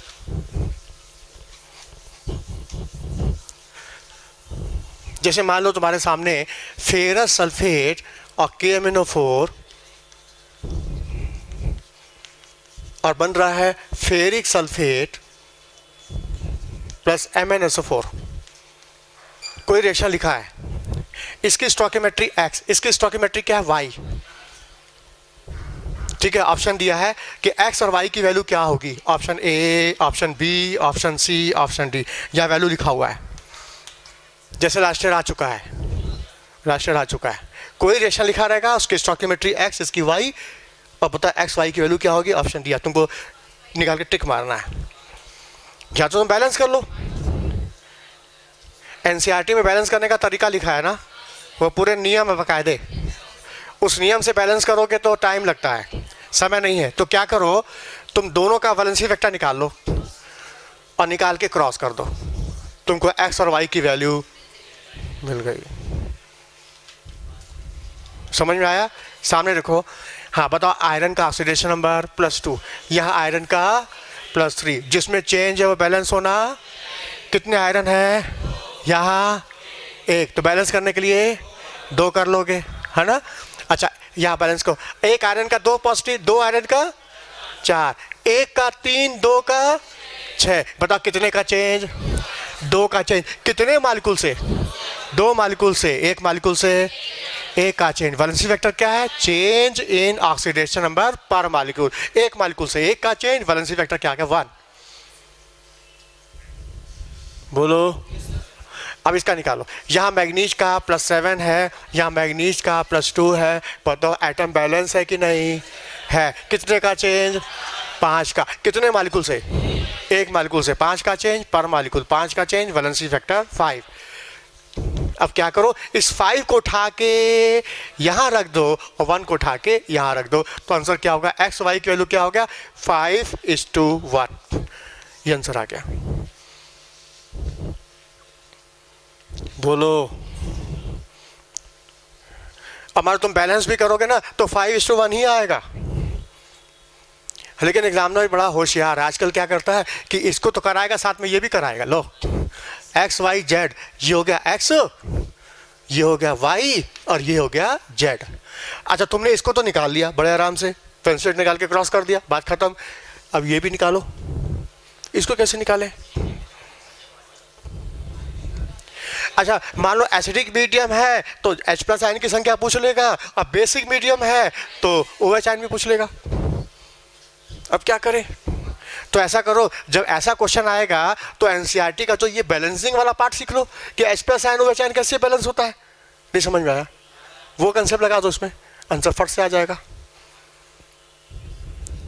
मान लो तुम्हारा यही पार्ट पूछ दिया जिसमें ऑक्सीडेशन रिडक्शन है, वो पूछ रहा है, तब तो तुम्हारा आंसर आ गया। लेकिन ऑक्सीडेशन रिडक्शन के अलावा मीडियम में जो H+ आयन OH आयन है वो भी बैलेंस करने की बात करता है। तो उस केस में तुम क्या करो, H+ ion OH ion balancing का नियम सीख लो। नियम सीख लो, तुम्हारा आंसर वो तब आ जाएगा फट से। तुमको पूरा रिएक्शन बैलेंस करने की जरूरत नहीं पड़ेगी। दो को सामने बता दें वो भी। बोलो, पहले बताओ ये चीज समझ में आया कि नहीं? क्या करना है? वैलेंसी फैक्टर निकाल के क्रॉस कर देना है। एक तो चेक कर लें जरा।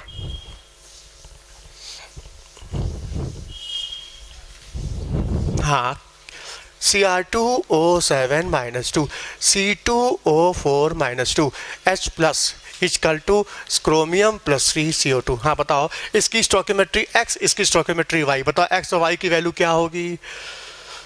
निकालो। कॉपी बैग में अंदर बंद। कथा सुने कॉपी तो निकाल के बैठना था ना। जंग के मैदान में बंदूक अंदर रूम में रखी है, लड़ाई चल रही है।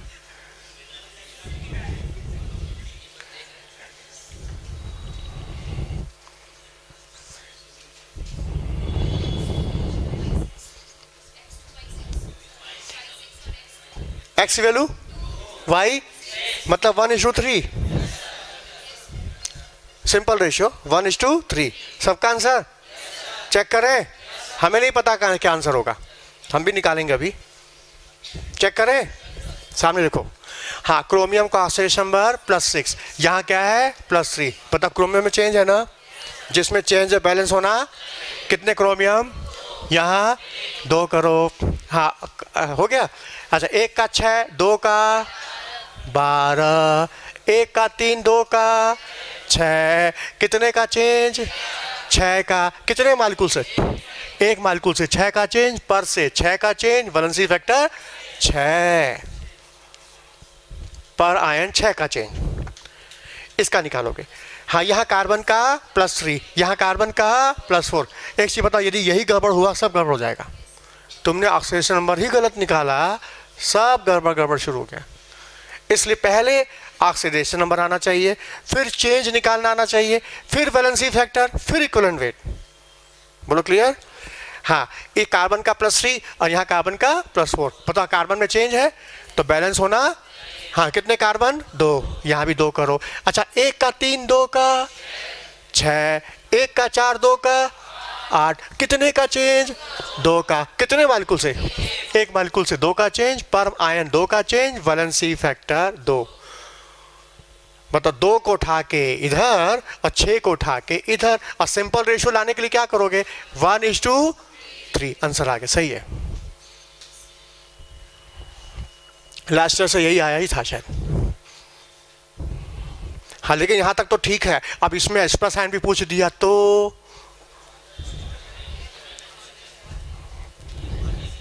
फिर H+ आयन को बैलेंसिंग सीख लो, OH आयन की बैलेंसिंग सीख लो, यदि देता है तो, और नहीं तो तुम्हारा आंसर तो आ ही चुका है।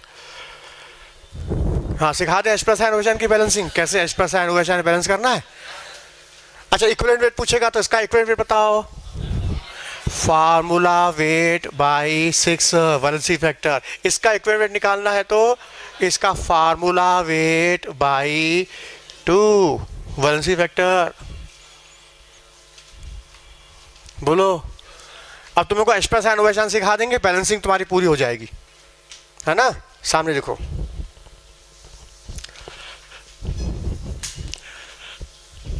अच्छा अभी जो तुम बैलेंस कर रहे थे वो रिएक्शन कौन सा था?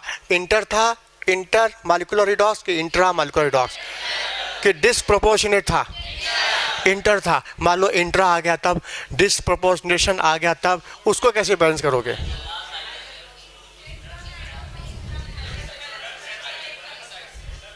अभी तुम इंटर मॉलिक्यूलर रिडॉक्स को बैलेंस कर रहे थे ना।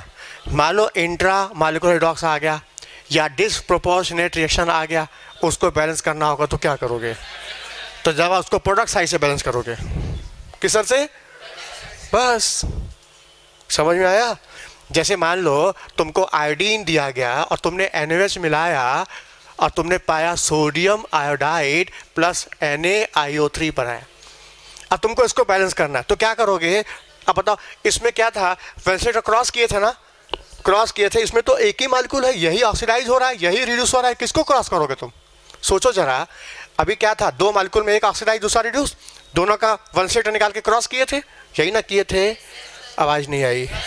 जबकि यहाँ तो एक ही मालिक्यूल है, सेम ऑक्सीडाइज सेम रिड्यूस, किसको करोगे क्रॉस? तो ऐसे केस में क्या करो, इसका निकालो वेंसेटर वेक्टर, इसका निकालो और क्रॉस कर दो। और इसको ये बैलेंस, तो ये तो बैलेंस हो ही जाएगा अपने आप। जब तुम्हारा ये पार्ट बैलेंस, तो ये तो हो ही जाएगा अपने आप। नहीं समझ में आया? करो जरा इसको बैलेंस प्रोडक्ट साइड से।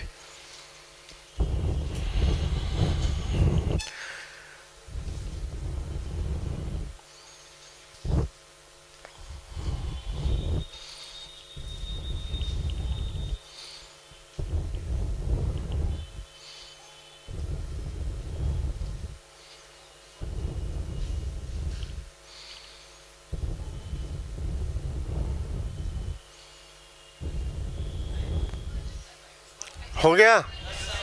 मिलाएं?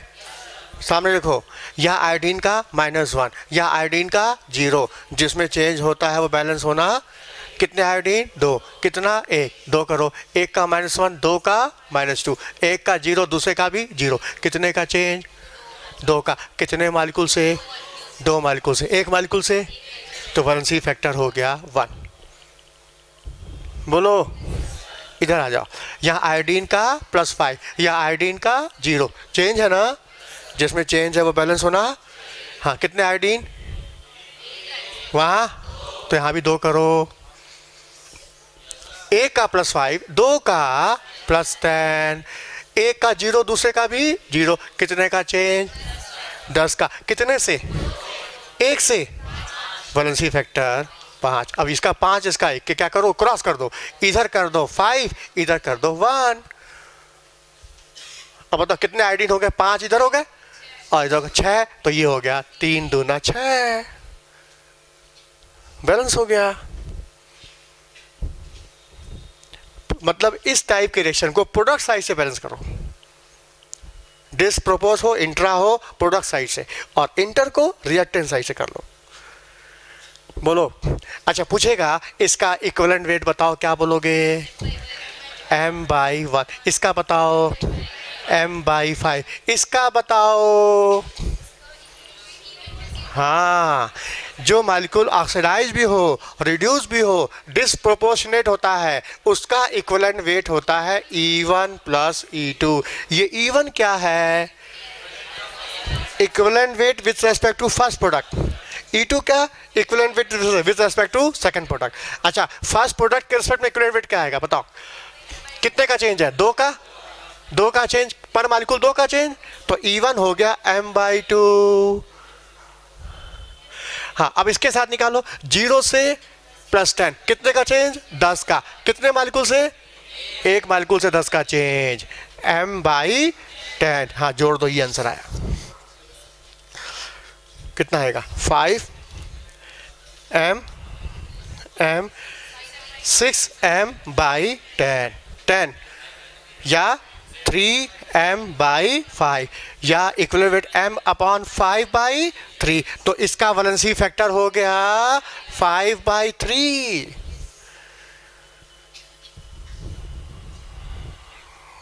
बोलो, हो गया? बोलो। तो मतलब तुमने सब बैलेंस कर लिया, इंटर भी, इंट्रा भी, डिसप्रोपोर्शनेट भी, इक्विवेलेंट वेट भी निकाल लिया। किसका किसका निकाला? इंटर का भी निकाला, डिसप्रोपोर्ट का, लेकिन इंट्रा का नहीं निकाला। इंट्रा का भी तो निकालना है। इंट्रा का कैसे निकालोगे वो भी देख लो फट से। इंट्रा, इंट्रा मतलब एक एटम ऑक्सीडाइज, दूसरा एटम रिड्यूस। जैसे मान लो तुमको दे दिया अमोनियम डाइक्रोमेट और ये जा रहा है Cr2O3 और अमोनिया में। हाँ, इसका तुमको निकालना इक्विवेलेंट वेट। ध्यान से देखो, ये -3 से जा रहा है, सॉरी यहाँ N2 होगा, -3 से जा रहा है 0 में, और ये +6 से जा रहा है +3 में। देखो ये रिड्यूस और ये ऑक्सीडाइज, एक लॉस और दूसरा गेन। तुम ध्यान से देखना, जितने का लॉस उतने का गेन आएगा। जब एक ही मॉलिक्यूल के दो एटम के बीच लॉस गेन हो रहा है तो लॉस गेन बराबर होगा, जितने का लॉस उतने का गेन। बोलो, हमने 10 रुपए का सामान 12 रुपए में खरीदा है तो 2 रुपए मेरा नुकसान हुआ, तो दुकानदार को 2 का फायदा होगा। जितना मेरा नुकसान उतना दुकानदार को फायदा। लॉस गेन क्या होगा? बराबर। सामने देखो, हाँ बताओ, इसमें नाइट्रोजन कितने हैं? 2। यहाँ कितना है? 2। बताओ, जिसमें नाइट्रोजन चेंज है बैलेंस है कि नहीं है? एक नाइट्रोजन का -3, 2 का -6, एक का 0, दूसरे का भी 0। कितने का चेंज? 6 का चेंज। नाइट्रोजन के द्वारा 6 का चेंज। बोलो, नाइट्रोजन के द्वारा 6 का चेंज। अच्छा, इसके द्वारा कितने का चेंज? देखो, एक क्रोमियम का 6, 2 का 12, एक का 3, 2 का 6। बताओ कितने का चेंज? 6 का चेंज। मतलब नाइट्रोजन के द्वारा भी 6 का चेंज, क्रोमियम के द्वारा भी 6 का चेंज, 6 का लॉस, 6 का गेन। आखिर ट्रांसफर कितने का हुआ? 6 का। और ये 6 का ट्रांसफर कितने मॉलिक्यूल के साथ है? एक मॉलिक्यूल के साथ 6 का ट्रांसफर, पर मॉलिक्यूल 6 का ट्रांसफर, वैलेंसी फैक्टर हो गया 6। इक्विवेलेंट वेट हो गया मॉलिक्यूलर वेट बाई 6। समझ में आया? जब लॉस गेन बराबर हो रहा है तो उस केस में आइदर लॉस ले लो या गेन ले लो, कोई एक उठा लो। ये कंसेप्ट किसके लिए है? Intra molecular redox. बस केवल H+ ion OH ion balancing करना सिखा दे, काम खत्म। इक्विवेलेंट वेट भी हो गया, रिडॉक्स भी हो गया। बोलो, हाँ कैसे करेंगे H+ आयन OH आयन? देखो सामने,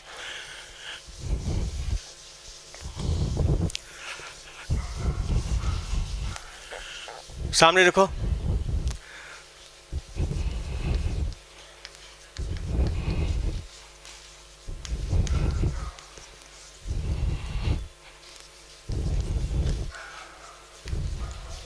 देखो सामने, तुम्हारे सामने रिएक्शन आया। इसकी स्टोइकियोमेट्री X, इसकी स्टोइकियोमेट्री Y, इसकी स्टोइकियोमेट्री क्या Z, और कह रहा X Y Z की वैल्यू बताओ। तो तुम पहला काम करोगे, X और Y की वैल्यू निकालोगे सबसे पहले।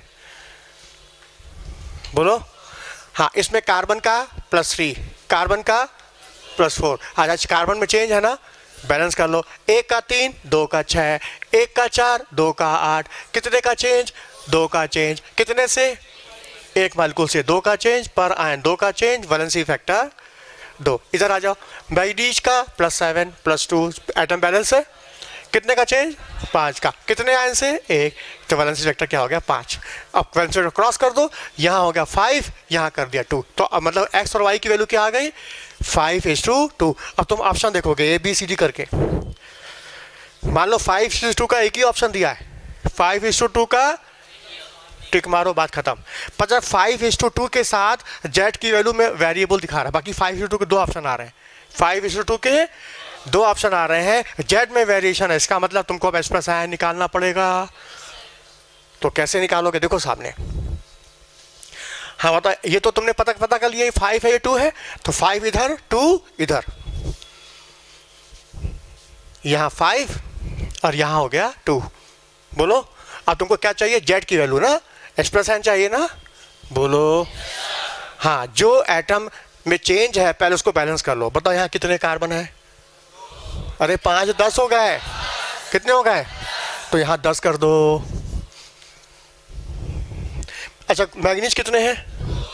2। मतलब जिस एटम में ऑक्सीडेशन रिडक्शन हो रहा है वो तुम बैलेंस कर चुके हो, उसको पूरा बैलेंस करो। अब पूरा बैलेंस करो। तुमने केवल रिएक्टेंट साइड का ना बैलेंस किया था, प्रोडक्ट साइड का थोड़ी किया था। अब तुम प्रोडक्ट साइड भी उसको पूरा बैलेंस कर लो, कर लोगे ना? अच्छा, अब क्या करोगे तुम? हाँ, अब तुम बैलेंस करोगे ऑक्सीजन को। हाँ, ऑक्सीजन को बैलेंस करने के लिए वाटर का हेल्प लोगे। जिधर ऑक्सीजन की कमी होगी उधर वाटर जोड़ दोगे। और हाइड्रोजन को बैलेंस करने के लिए H+N का हेल्प लोगे। बस खत्म। अच्छा, गिना जाए। बताओ ऑक्सीजन कितने हैं? 4 5 चौका 20। 20 ऑक्सीजन इधर है। अच्छा, इधर 4, हाँ इधर कितना? 4 दूनी 8। तो 20 और 8 मतलब रिएक्टेंट साइड कितने ऑक्सीजन? 28। इधर आ जाओ, इधर आ जाओ। 10 दूनी 20, इधर 20 ऑक्सीजन, उधर 28। कितने ऑक्सीजन ज़्यादा है? 8। तो ऑक्सीजन को बैलेंस करने के लिए इधर 8 वाटर जोड़ दो। बोलो, ऑक्सीजन बैलेंस हो गया। अब हाइड्रोजन को बैलेंस करोगे और हाइड्रोजन को बैलेंस करने के लिए H+N का हेल्प लोगे। बताओ इधर कोई हाइड्रोजन है? नहीं है। 2 है, 2 है। अच्छा, जेड है, वो तो जेड है, वो तो जेड है, जेड वही तो निकालना है। अच्छा, इधर हाइड्रोजन समझो नहीं है। हाँ, इधर हाइड्रोजन कितने हैं? 16। तो यहाँ भी कर दो 16। तो यानी कि जेड की वैल्यू हो गई 16। बस। तो क्या समझ में आया? पहले तुमने पहले आधा बैलेंस किया था, अब पूरा बैलेंस करो। बैलेंस करने के बाद क्या करो? ऑक्सीजन को बैलेंस करो। ऑक्सीजन को बैलेंस करने के लिए हेल्प लो वाटर का, और हाइड्रोजन को बैलेंस करने के लिए H+N का। पहले किसको करोगे बैलेंस? ऑक्सीजन, फिर करोगे हाइड्रोजन। बोलो क्लियर? अच्छा, ये तो H+N का नियम हो गया। OH को कैसे करोगे? OH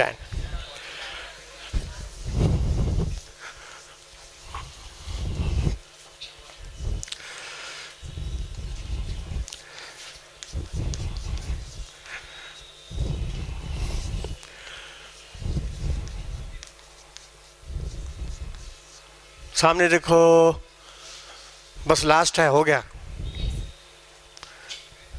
सामने देखो। हाँ, इसमें क्रोमियम का ऑक्सीडेशन नंबर +3, इसमें आवाज़ नहीं आई +6। चेंज है ना? जिसमें चेंज है बैलेंस होना। एक क्रोमियम, यहाँ भी एक क्रोमियम, बैलेंस है। हाँ बताओ कितने का चेंज? 3 का चेंज। 3 का चेंज कितने मालिक्यूल से? 1 मालिक्यूल से। 3 का चेंज पर मालिक्यूल, 3 का चेंज, वैलेंसी फैक्टर 3।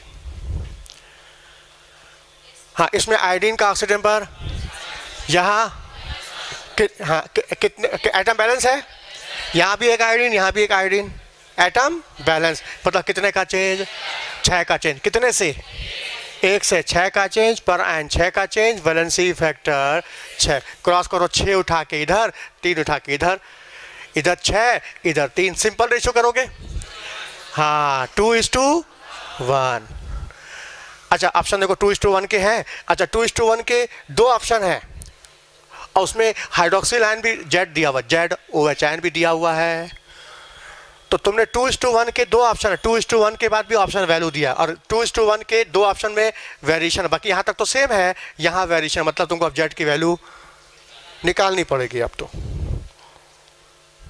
तो कैसे निकालोगे? सामने देखो, अब जेड की वैल्यू निकालना है।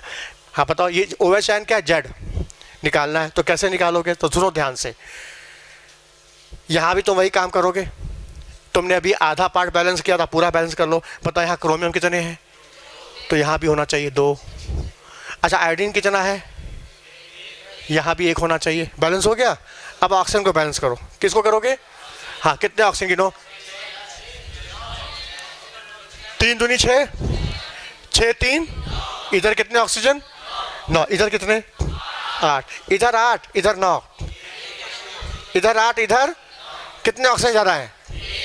जितने ऑक्सीजन जिधर ज़्यादा है उतने ही वाटर और ऐड कर दो। उल्टा नियम है। जितने ऑक्सीजन जिधर ज़्यादा है उतने ही वाटर और ऐड कर दो। बता कितने ऑक्सीजन ज़्यादा है? एक ऑक्सीजन ज़्यादा है ना, तो एक वाटर जोड़ दो और just double OH N opposite side, just OH double OH N opposite side. अब देखो ऑक्सीजन बैलेंस हो चुका है, देख लो फिर से ऑक्सीजन बैलेंस है कि नहीं, चेक कर लो फिर से। 3 दूना 6, 6 3 9 और 1 इधर देखो, 4 दूनी 8, 8 और 2 ऑक्सीजन बैलेंस हो गया। अब हाइड्रोजन बैलेंस करो। हाइड्रोजन कितना देखो, 3 दूना 6, 6 और 2 8, इधर 8 हाइड्रोजन, इधर आ जाओ, यहाँ 2, उधर कितना, इधर, इसको हटा दो, इसको निकालना है तुमको ना, ये तो निकालना है ना जेड, ये तो निकालना है तुमको, ये बीच में दिखा के डिस्टर्ब कर रहा है ना, वही तो निकालना है तुमको। OH एन नहीं समझ में आया? हाँ बताओ, ऑक्सीजन तो बैलेंस हो चुका है ना, अब बैलेंस किसको करना है? हाइड्रोजन। एक बार फिर देखो हाइड्रोजन कितना है, 3 दूना 6, 6 और 2 8, इधर कितना है 2, तो मतलब कितने हाइड्रोजन ज़्यादा है? कितने? 6। जितने हाइड्रोजन ज़्यादा है उतने ही OH एन और ऐड कर दो, तो 6 हाइड्रोजन ज़्यादा है तो 6 OH एन ऐड कर दो और उतने ही वाटर अपोजिट साइड।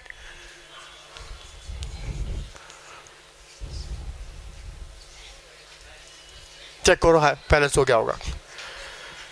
अच्छा कुछ कॉमन है, काट दो। यहाँ कितने OH है, यहाँ कितने, तो इसको 2 OH जब काटोगे तो यहाँ कितना हो जाएगा? 4 हो जाएगा। अच्छा वाटर कितना? 1, यहाँ कितना? 6, तो इधर से काटोगे तो क्या हो जाएगा? 5। चेक करो बैलेंस है, चेक करो।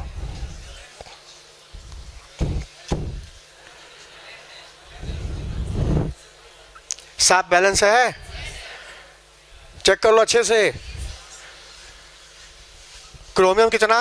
2, क्रोमियम 2। अच्छा ऑक्सीजन गिनो, ऑक्सीजन 3 दूना 6, 6 3 9, 9 और 4 13, इधर आ जाओ, इधर आओ, 4 दूनी 8 5, सही है। अच्छा हाइड्रोजन चेक करो, हाइड्रोजन 3 दूना 6, 6 4 10, 10 10 10 10, 5 दूनी 10, बैलेंस है।